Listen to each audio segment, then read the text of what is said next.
afternoon. Rap News is back online. Today we take on and analyze one of the most intractable, divisive, ongoing violent divides to happen in our time.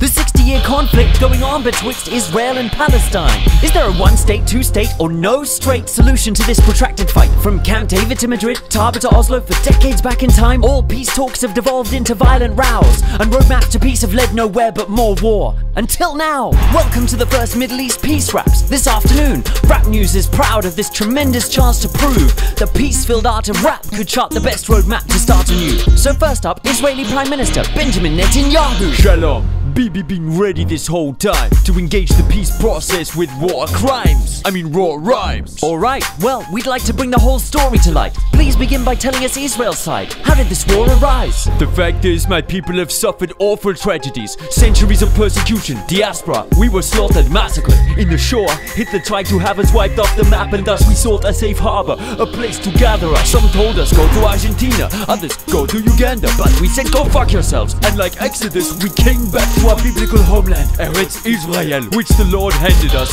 And then in 1948 we declared the birth of the Jewish state. Your people have indeed suffered massively, unimaginably, and should have sanctuary, not just in the Middle East, but wherever they happen to be. However, isn't the Holy Land holy also to Christians and Muslims?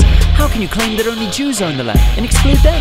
With the Six-Day War, we fulfilled our Zionist covenant, invaded Jerusalem, the West Bank, Golan and Gaza, taking all of it. The occupied territories. Then on the seventh day we rested, and when all the world's nations witnessed this great event, they condemned it? What? It seems the UN issued Resolution 242, calling on Israel to give back those territories and withdraw troops. Hey, are you denying the legitimacy of the Jewish state? I'm just trying to... Anti-Semite! Wait, what? Everybody, this guy's a Nazi! Okay, just let's relax. Jew hater! We've yet to ask the rival party. We now cross direct to Gaza to check the raps of a Palestinian spokesperson representing Hamas. Salam! As you can see, we are ready to talk peace, but only within the 1967 borders will we recognize Israel and sign deals. Oh yeah? Recognize these.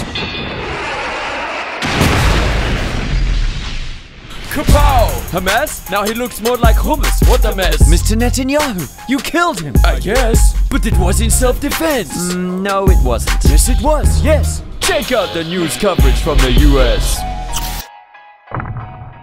I'm Brian Washington. You're on MSNBS. Tonight's headlines: peace process shattered yet again by unprovoked attacks from Arab terrorists. Israel retaliates with airstrikes in self-defense. Meanwhile, in the West Bank, Palestinian suicide homes are ramming themselves into peaceful Israeli bulldozers. Israel is under threat, which is why, as shown on this map, its settlements have, steadily expanded. How can we end this injustice? To explain, we welcome John Kerry, Secretary of State. Great to be back, Bucky. And don't you stress a bit. American taxpayers have got Israel covered till Armageddon hits. No country gets more US foreign aid sent to it. $140 billion since the 70s, plus military weaponry. No conditions or strings with it. No conditions at all? Well, we would prefer it better if they could kindly stop using our money to build new illegal settlements. What did you say, you schmuck? Baby! Oh, no, I was just telling them. Just keep sending the money, schmickele. Yes, sir. We'll write the check. Wait, we're getting a call from some Jewish guy in Brooklyn. He's on the line with us. An American Jew? He's bound to be pro-Zionist. Let him speak. Hello, MSNBS? Yes, you're on the screen. This is Norman Finkelstein, ringing in to state the truth in this case.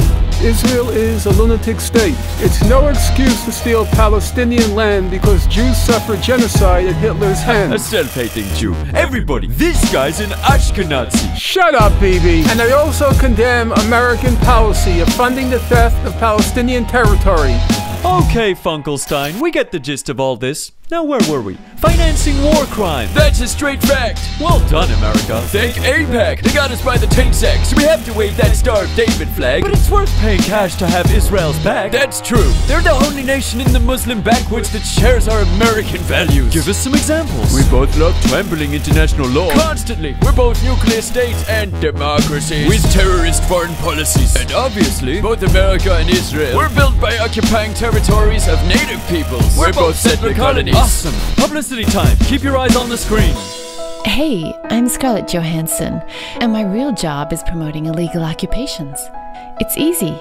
You start by taking other people's land and water, send in Zionist settlers, push the natives out of their homes, causing bloodshed. And look, settlers' dream, better for Israel and all of us. Scarjo. Looks delicious, and what's more, it reminds me of our very own sponsor, Redskin Genocider. Flavor of the American nation. Bloody good. Tasteful. So, Israel is a settler colony, like Canada, America, and Australia! our colonial assessor is in the area. Does Israel pass the test, Kenovka? Kenovka? Yeah! I'm in Jerusalem. And what's going on over there? I'm celebrating the day of Israel's birth, Yom Hetzmaut, which roughly translates to Australia Day. And wow, it's like back home, Barbies, flags, beers. So in solidarity, I got the end of me knob chopped off. It's patriotic, apparently. What do Palestinians make of this day? I don't know, eh? Perhaps you should ask them. Okay, I'll ask the natives. Wait. Oi, hello, can you hear me? Salam! Hey, how do you celebrate this wonderful day? We natives participate with smiling face in this party, mate. Just like your aboriginal people on Invasion Day. And I was cast out from the lands of my mom and my father. Now I dance as an outcast to the bombs over Gaza. بينادوا يوم الاستقلال احنا بننادي النكبة. And we sing Israel, your independence is our Nakba. Sounds great. I love a party with a snack bar. Not a snack bar, Crocodile Dundee. Nakba. It means a catastrophe. Anti-Semitic. It's far from truth. We are far from home. Zionism is far from Jews. How can I explain it to you? We lost our rights that day. And our barbecues. No Barbies? That's a tragedy. How can we help yous? BDS يعني مقاطعة. هاي الطريقة اللي بيستجم في تل أبيب زي اللي استجم في جنوب أفريقيا. ساعدنا نوقف جنون المستوطن. ساعدنا نبني دولة فيها شوية منطق. مش دولة اليهود بل دولة لليهود للمسيحية للمسلمين ليوسي لعبود لجيريس ولميل جيبسون. What the fuck شو خص ميل جيبسون. Well, it seems that despite the use of rap and rhyme, we failed to seal a real peace deal between Israel and Palestine. Nevertheless, I hope we've expanded our minds and are prepared to share some final thoughts before we wrap for the night. This might seem like some battle entwining other people in another time, but in fact it mirrors back our own greatest challenge, to live side by side, no matter race, flags, or which invisible man we pray to in the sky. And that is why there'll be peace nowhere until there's peace in Palestine. The war is over, if we want it, to borrow Lenin's line. It was pressure from outside that ended the crime of apartheid, that turned terrorists into winners of the Peace Prize. The question is, can we learn history's lessons and apply them in our time? When we analyze our direction, it's clear where the answers lie. Does any state hold the power to change the tide? Or is the one safe solution for us to unify rather than divide? Not just in the Middle East, but globally, far and wide. Good night.